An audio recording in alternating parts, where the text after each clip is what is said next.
কিছু মুখরোচক খাবারের সাথে রবিবারের সুন্দর একটা বৃষ্টি ভেজা বিকেলবেলা নিয়ে।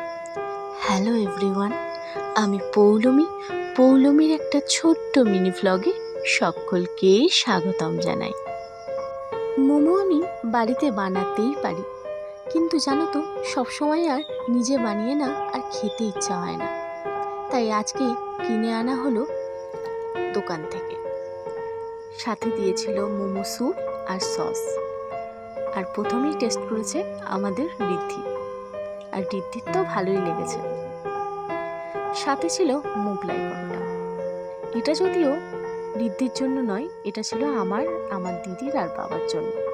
আর আমার মা তো বাইরের খাবার খুব একটা পছন্দ করে না আর খায়ও না। যাই হোক, মোগলাই পরোটাটাও বেশ ভালোই ছিল।